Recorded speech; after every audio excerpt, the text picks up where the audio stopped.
everybody, it's Robin Pop. I am on my farm and I'm going to be painting a small 8x10 outside, and I'm looking at that tree over there, and my husband is my cameraman. Thank you, Bill. So it may be a little shaky. We'll try. This is our first one, so come join us on our journey. So I wanted to talk about supplies. If you're trying to go outside and paint, what do you take with you? You don't want to take your whole studio. You want to take a small amount of things in a very portable way so you can spend most of your time not lugging things but actually painting. So I have some brushes.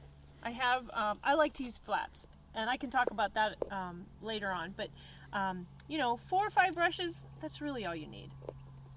And then I have this handy dandy glass palette I get from Dollar Tree, and I have white, I have a burnt sienna or a transparent oxide red, ultramarine blue, ochre, cadmium light, and lemon yellow.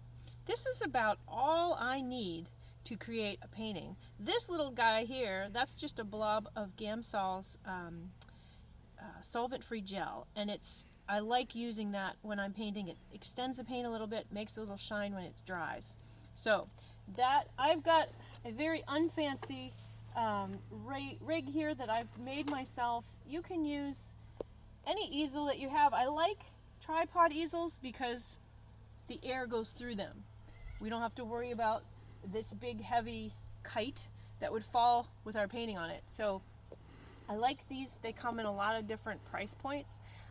This was a yard sale find. So I think it's actually a watercolor easel because it'll flatten out completely. But I like it because it's steel, it's sturdy, it's a tripod, it's adjustable, and it clamps my painting really tightly so it doesn't fall off. So I've got an 8x10 board up here, and I've got myself in the shade, which is really important when you're looking for a scene. You want to know where the sun is going, and you want to stay in the shade. I've gotten sunburned before. Painting outside, not a good idea. So, Bill, did you show them what we're going to be painting? This lovely tree is sunlit. I'm in the shade. The tree is sunlit, and you can see the sheep too. We're not going to put the sheep in. But I'm going to start by looking through tiny little cardboard cutout. It's just a piece of cardboard, and it's just going to give me a view of what I'm going to have in my painting. It's easy to get distracted with all the things that are on the outside edges of your scene and start putting in things that aren't actually in your scene. So this helps to narrow down what you're actually looking at. So I'm going to be looking through this. I'm going to decide, is this a horizontal or is this a vertical painting? And it looks to me like it's going to be a vertical. So I'm going to change this guy, put him vertically. And I'm looking through here, and I think I'm going to tone my canvas first too. So I'm going to take a little bit of odorless thinner. These little containers are ideal for being outside because they're not glass and they clamp down really well with a lid that seals. And you can get them at a lot of different supply stores. This one's a small one. I think it's better to get a small one because you're not lugging a bunch of terp with you. This happens to be Gamsol's odorless terp. You can use any brand. It really doesn't matter. But I only use it in the very beginning stages of my painting. So I'm going to take a little bit of the terp, I'm going to put it out here, take a little bit of my transparent oxide, I think is what I have today, thin it way, way down, and then just smear it on. In fact, I can even use a paper towel to get that on there. Basically, I'm just taking the white away from the canvas. So I'm going to close that up for now. I don't want it to dump. Stick it down there. Always bring some paper towels with you and a trash can to put them in. And I like to use these little backpack thingies. Are great for trash holders. So that's my little handy dandy trash, and it hangs right there. I'm taking the white away on my canvas first. tone your boards ahead of time, and they can be dry. If you know, if you want to do a lot at the same time, you can use acrylic paints also to tone your boards. As long as they're dry, you can put oil on top of them. You just can't do the reverse. You can't put acrylic on top of oil. So we're going to be using oil paints today, and what I like to do first is I can be drawing. I think I'll draw today with my burnt sienna. I mean my ultramarine blue. And I've got my viewfinder, and I'm going to mark right here and here and here and here. These are the middles of my sides, and I've got it kind of marked on this little piece of cardboard. And I'm going to look through my cardboard hole. And what I'm looking for is a good composition. I want to make sure what I see in here is what I ultimately want to have in here. Not just looking at my subject, but composing in this little square.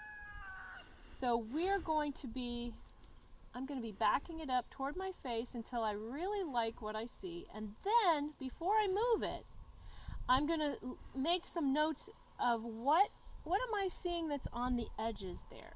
There's a fence post on that edge, so I know where to line it up, and I need one that's going to be horizontal, and it looks like the tips of the tree is a kind of where I'm going to stop right there. So now I know when I lay this down and I put it back up on my eye, I'm going to know where it goes, so I get the same thing every time.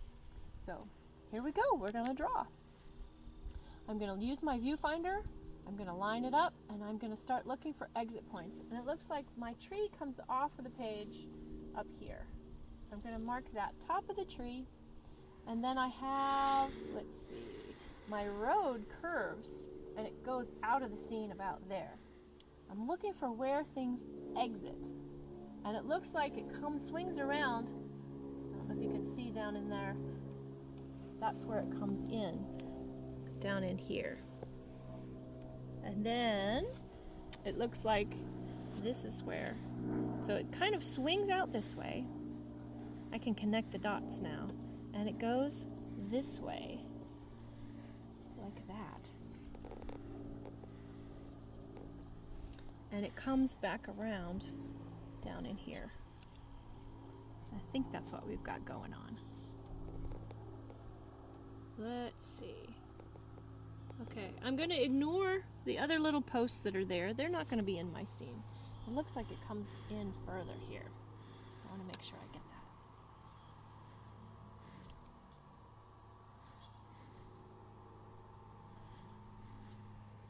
Make sure I'm lining it up in the right place. And it looks like my tree comes out like this. I've got a fence. Got some fencing in here. My tree comes down. Can't really see the bottom of the tree.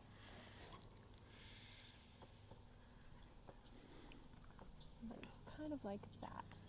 And I've got some bushes here. It's a dark spot behind it.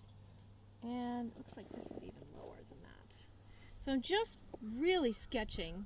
I'm sketching in paint because the paint will mingle with the other paint. You don't want to sketch with a pencil.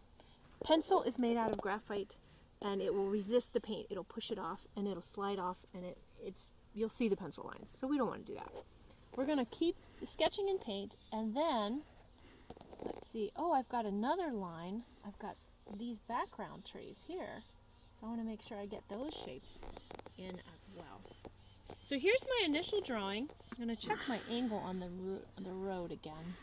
Let's see. Line you up, and I guess that's about right. And then I've got a center spot. I've got some center stuff here.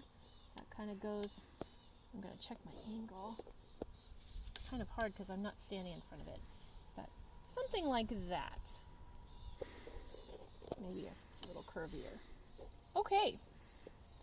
So that's how you get it on quickly and accurately. Use your viewfinder. Use those little center marks on your cardboard cutout. And put marks here and here and here on your canvas, and then you can lay out everything. Get your composition down first before you begin to paint. If you do a beautiful painting but it's a bad composition, it's not going to be a good painting. So I will see you later in the next video. For now, thanks for watching.